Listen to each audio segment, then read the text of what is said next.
All right, we're going to go ahead and take a look at this example that we had started in one of the previous class periods.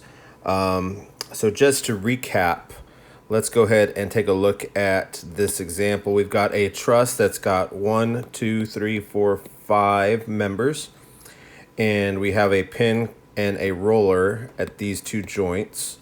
So we actually went ahead and drew the free body diagram. So I replaced the pin with two reaction forces in the positive X and the positive Y directions and gave them some names. Replaced the roller with one reaction force perpendicular to the surface it's supported on, so in the vertical direction. And I assume positive direction, so it would be going up. And then we verified 2J equals M plus R. So we have got 1, 2, 3, 4 joints. We've got 1, 2, 3, 4, 5 members. And we've got 1, 2, 3 reaction forces.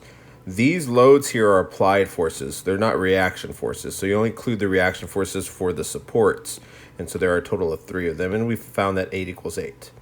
From there, we went to step 3, which we need to solve for these external forces, these unknown reaction forces. And we start off by generating a sum of the moments equation about the pin. And when we did that, we ended up with an equation that looks like this. Remember that moment is equal to force times distance. So what forces cause rotation about this pin connection A? And so if I pull down here and support it here, the truss wants to twist. If I push up here and hold it here, the truss wants to twist. And if I push here and hold it at A, the truss wants to twist. And so I've got 3 forces that cause rotation about this point A.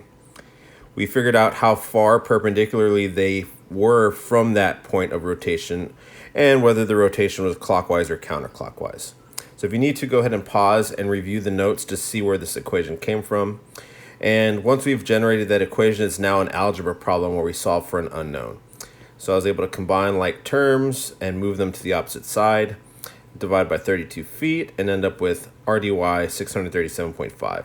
My answer is positive, so my assumption for RDY going up is correct. I have, at this point, enough information to now just finish off with sum of forces in the X direction and sum of forces in the Y direction. So in the X direction, I've got 500 pounds to the right, RAX to the right, and those are the only 2 forces in the X direction. So 500 plus RAX equals 0. Sum of the forces has to be 0 for static equilibrium. So RAX is equal to negative 500 pounds. So what this tells me is that my assumption for RAX is incorrect. It's really going to the left because I got a negative answer there. The sum of the forces in the Y direction, let me go back, excuse me. I've got RAY going up, RDY going up, and the 600 going down. So I've got 3 forces in the Y direction. So RAY plus RDY minus 600 equals 0. Now earlier I solved for RDY and I got 637.5 pounds. And so I'm going to go ahead and substitute that information into my equation. And as you can see here, RAY plus 637.5 minus 600 equals 0. Can combine like terms here and I get a positive 3750. But once I move that to the opposite side, I end up with a negative 37.5. And that negative tells me my assumption for RAY was incorrect. RAY is really going down. So at this point, what we can do is we can go ahead and redraw my free body diagram for this truss. And I can go ahead and replace my incorrect assumptions with the correct assumptions. And so as you can see here, I went ahead and corrected the direction for RAX. It's really 500 pounds to the left, and so I don't have to write the negative because I'm already showing the correct direction. RAY was really going down because that negative told me that it was going down, and so I went ahead and corrected this. Instead of it going up, I went ahead and made it go down. And RDY was correct, so that is 637.5 pounds up. So now I've got all my forces redrawn in the correct directions, and now I can go ahead and move on to method of joints. So in method of joints, what we're going to do is choose a joint and draw the free body diagram. And for each joint, we're essentially going to have 2 equations. So in the method of joints, so that's step number 4. So you can go ahead and continue your notes for this example here. We are going to choose a joint, and again, we're going to draw the free body diagram of the joint. And we are going to essentially just do two equations, sum of forces in the x and sum of forces in the y. So because I only have two equations here, the maximum number of unknowns that I could have is 2. So which joint do we start at? Well, using that knowledge of only two equations, I'm going to use that to select an appropriate joint to work with, because I can only have a maximum number of 2 unknowns with 2 equations. So if I look at joint A, I have member AB and member AC touching joint A. So in the method of joints, what we are going to end up solving for, if you look back to your notes, is the internal forces on the members and whether the members are under tension and compression. So right now, I don't know what member AC is. I don't know what member AB is. I don't know what member BD is. I don't know what member CD is. I don't know what member BC is in terms of how much force is exerted on these members, and is the force stretching the members apart in tension, or is it squeezing the members to closer together in compression? So that's what I need to find, is the magnitude of these forces on the members and whether they're under tension or compression. So that's what method of joints is going to tell us. So going back to joint A, I have 1 member, 2 members, unknown, touching joint A. And that's the only stuff I don't know at joint A. So I could start at joint A because I have 2 unknowns and I've got 2 equations. If I take a look at joint C, I've got 1, 2, 3 members touching joint C, and they are all unknown. So that's a total of 3 unknowns, but I only have 2 equations. So I cannot start at joint C. And so I can start at joint A. Can I start at joint C? Right now I can't. What about joint D? I've got 1, 2 unknown members touching joint D, and I've got 2 equations, 2 unknowns. I could actually start at joint D as well. If I take a look at joint B's got 1, 2, 3 members that are unknown, and that's 3 members and only 2 equations. And so I cannot start at joint B. So I could either start at joint A or I could start at joint D. We'll go ahead and start with joint A since it starts first in the alphabet. It doesn't really matter though if I do A or D first. But let's go ahead and draw the free body diagram of joint A. Okay, so joint A free body diagram. Now, it's really straightforward and simple. All you're going to do is circle the joint and draw what you see. So I've got a 500-pound force to the left. I have a 37.5-pound force down. I've got this member touching joint A, and I don't know what that magnitude is, so we're going to call that the force in member AC. And I've got this unknown. I'll go ahead and make it in red since it's at an angle. This unknown force in member AB. And so this comes from this member here. This force comes from this member here. Now, how did I know that these were the correct directions? Well, I didn't. What I am doing is I'm assuming that these members are in tension. We're going to initially assume that all of the members that are unknown are in tension. And then when we work out the physics, if we end up with a negative answer, then that tells us our assumption was incorrect and the member was really in compression instead of tension. Now, why are these directions tension? So if member AB is being stretched in tension, what force is it exerting on joint A? So if this is your arm and your arm is being stretched out and we grab your hand right here and we pull and stretch your arm, your natural reaction is to pull back. And so the force that this member exerts on the joint is pulling back. It's trying to resist that tension. If we're pulling your arm here at AC and we're putting your arm in tension, your reaction is to pull back. So the force that you exert on joint A is towards to the right. So that's why these directions are assumptions of tension. So each time you just draw the free body diagram, circle it, and just draw the force in the direction of the member, and that's going to be an assumption of tension. So here's our free body diagram. We need to take this force vector and break it up into components. In order to do that, I need to know what this angle is right here. And I can use the geometry of my truss to figure out what that angle is. I can see that this is 12 feet and this is 24 feet. And so if I take the tangent inverse, that's opposite over adjacent, of 12 over 24, I can go ahead and determine what that angle measure is, and we'll call that angle theta. Okay, so theta is equal to tangent inverse of 12 over 24, and I end up with an angle measure of 26.6 degrees. So we know that this is 26.6 degrees. So at this point, really all we need to do is work out a physics problem. We need to break this force vector up into components and then do sum of forces in the x and y to solve for these two unknowns. Now, that force vector is going to break up into a vertical component and a horizontal component. The horizontal component is adjacent to this angle measure. And adjacent, if you recall, from SOHCAHTOA, adjacent is found in the cosine of an angle theta.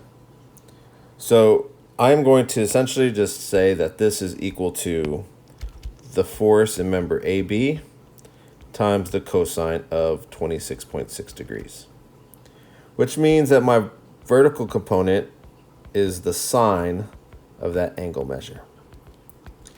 If you need to help figuring out where these two expressions came from, go ahead and draw a triangle.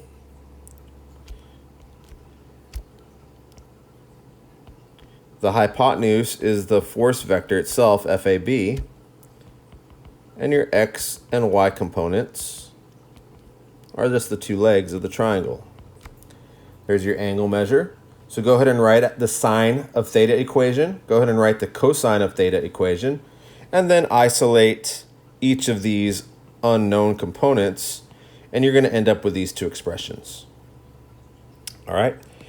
I also have in the x direction, so let's go ahead and finish off my free body diagram here with the components. Let's not forget I have the force in member AC. I have the 37.5 pound force down. And I've got the 500-pound force to the left.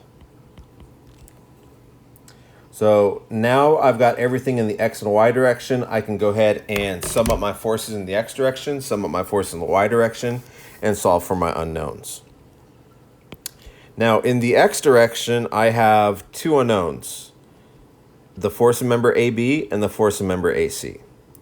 Now since I have one equation, sum of force in the x, and two unknowns, I don't want to start there. But in the y direction, I only have one unknown. And with this one equation, I can go ahead and determine what that one unknown is. So for this example, we're going to start in the y direction.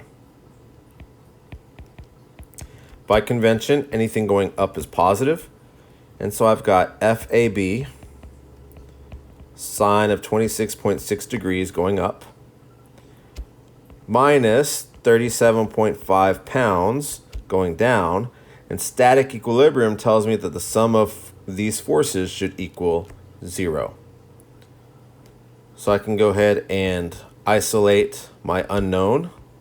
So that is going to equal 37.5 pounds divided by sine of 26.6 degrees. And I end up with a force in member AB having a magnitude of 83.75 pounds. Now because of rounding, we can go ahead and just go to the 10th place. So we'll say 83.8 pounds. Notice that my answer here is positive. And so what this tells me is that my assumption for the direction of this force is correct. In other words, I know that this member is in tension. Remember that direction was determined based on an assumption of tension. So anytime you end up with a positive answer in method of joints, your member is in tension. Anytime you end up with a negative answer, your member is in compression. So let's take a look at, since I finished that, the sum of forces in the x direction. So I have FAB, looking at my free body diagram, cosine of 26.6 to the right, plus FAC minus 500 pounds equals 0. So again, FAB cosine 26.6 plus FAC minus 500 pounds, since that's going to the left. Sum of all of this has to equal 0 according to static equilibrium. Now that I have FAB though, I can substitute this here, and I only have one unknown in my equation, and that's FAC. So let me go ahead and do that. 83.8 pounds cosine of 26.6 plus FAC minus 500 pounds equals 0. It's just an algebra problem, and so we have to isolate FAC. And I can go ahead and put this in my calculator, combine it with the 500 pounds, and then move it all to the other side of my equation.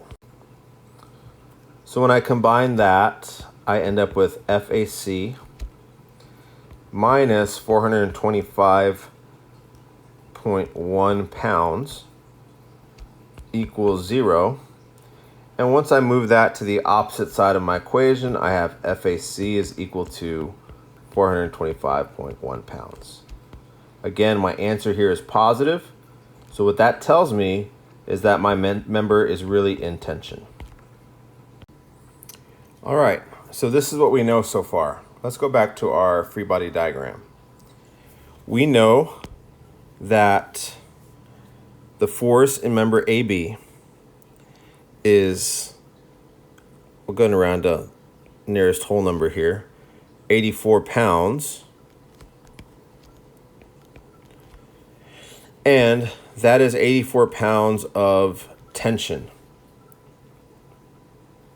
And for the force in member AC, what's the magnitude? We have 425 pounds of force.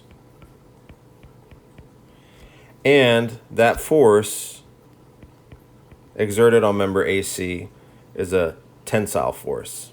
Okay, so that means that that member is being stretched with 425 pounds of force. Member AB is being stretched with 84 pounds of force. So now, as you can see, we've got 2 of the 5 unknowns solved for. 2 of the members are now known. So I need to figure out what this member is, and this member is. I need to know how much force and whether it's tension or compression. So in method of joints, it's an iterative process. Once we are finished with one joint, we're going to go ahead and move on to one of the other joints. And from there, go through the same process. Free body diagram, sum of force in the x, sum of force in the y. So earlier, we said that we could go ahead and either do joint A, which we did, or joint D, but we couldn't do C or B. But let's go back and reevaluate. So each time you finish a joint, you want to go back and evaluate your situation to see if there's a better joint we want to work with. I really like joint C because everything is horizontal and vertical. There's no members at an angle at this joint. And if I look at what I now know this force here, and I only have 2 unknowns at joint C. So earlier I liked joint D because we can go ahead and solve it out, but now I really find C attractive because I have 2 unknowns, 2 equations, and everything's perpendicular. So I don't have to worry about sine or cosine. So I'm going to go ahead and move on to joint C. Now, what does joint C look like in terms of free body diagram? Well, it's quite simple. Circle it and draw what we see. So I'm going to go ahead and move over here. Go ahead and continue with your notes. And let's go ahead and take a look at joint C. So joint C looks like this. I've got a 600-pound applied force downward. I've got the force in member AC touching that joint, or exerted on that joint. And again, we're going to draw the force vector in the direction of the member. Okay, so from C to the direction of the member, so to the left. The force in member CD, we're going to draw to the right. And these, again, are assumptions of tension. And we found that our assumption for this member AC was correct anyway. If it was incorrect, we would still draw our free body diagram the same way, but we would end up with a negative answer here, and we would have to substitute that negative in, and that would correct our direction. Okay, but we don't have to worry about that in this example. So let's just follow the process, draw what you see. So I also have this force in member, we'll call this one BC. That's this member here. And that's going up in the direction of the member as well. So here's my free body diagram. I've got everything that's touching my member, or my joint rather, and my applied force is 600 pounds. So at this point, since everything's in the X and Y direction, I can go straight to my summation equations without having to worry about breaking things up into components. So the sum of forces in the X direction, anything to the right is positive. I've got FCD going to the right, and I've got FAC going to the left. So don't be confused here. Yes, we got a positive answer for FAC. But based on this free body diagram, since it's going to the left, we have to subtract it since it's opposing FCD. They're going opposite directions. One of them's got to be negative. So since FAC is to the left, we'll say minus FAC. And the sum of those forces has to equal 0. But let's not forget that earlier, I figured out what FAC was. FAC is 425.1 pounds. So we're going to go ahead and substitute this value right here. So I have FCD minus substituting the 425.1 pounds equals 0. So that means FCD is equal to 425.1 pounds.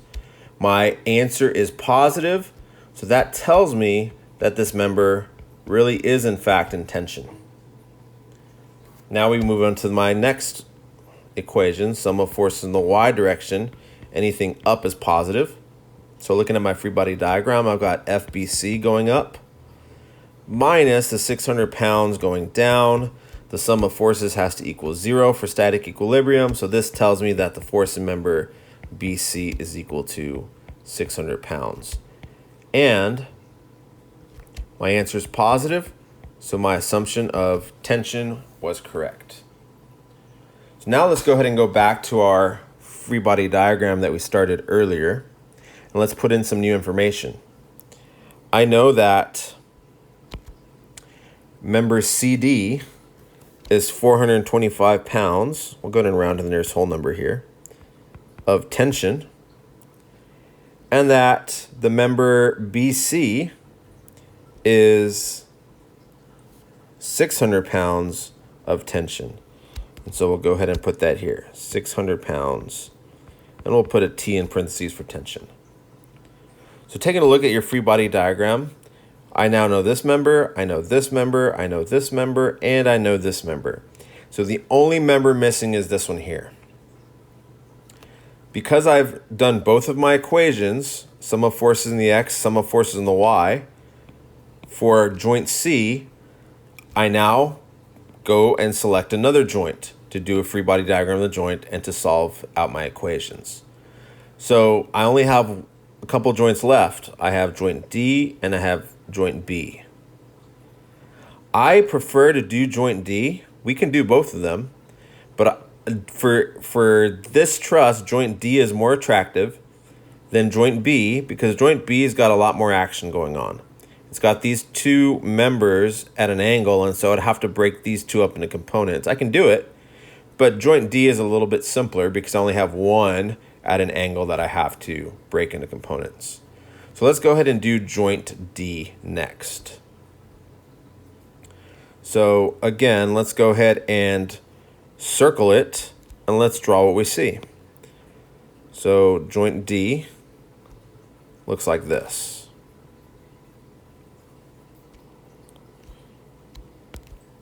I've got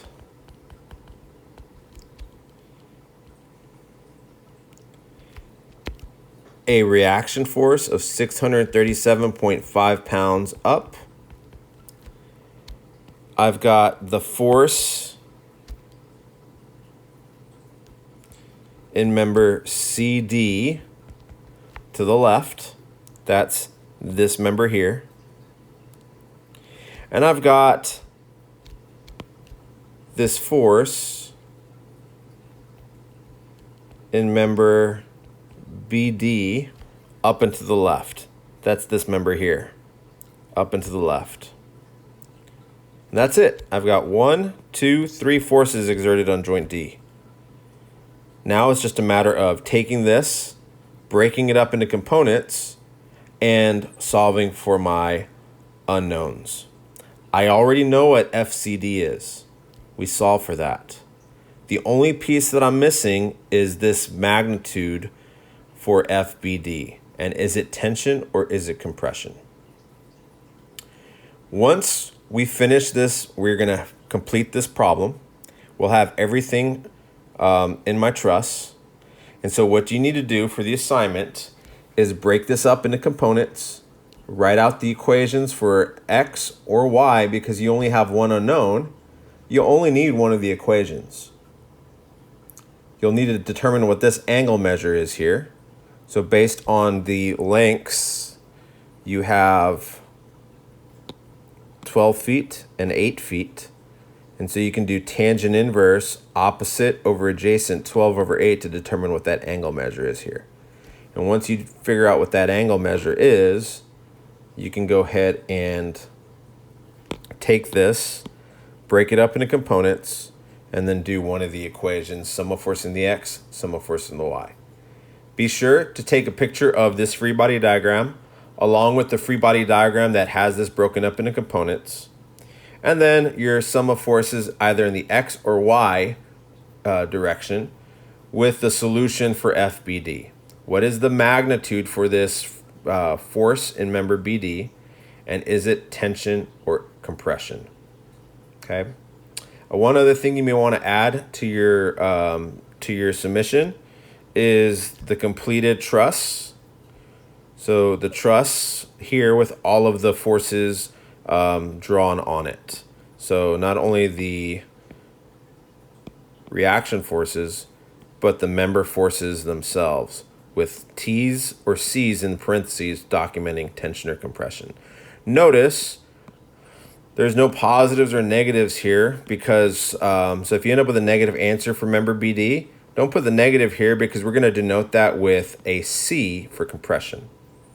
Okay, so go ahead and complete this truss, take a picture of your work, and submit it to It's Learning for an assignment. Thank you and have a great rest of the day. And this assignment is due by next class period, so if you need assistance, reach out to me during tutorial starting on Wednesday. All right, thank you, have a great day. Got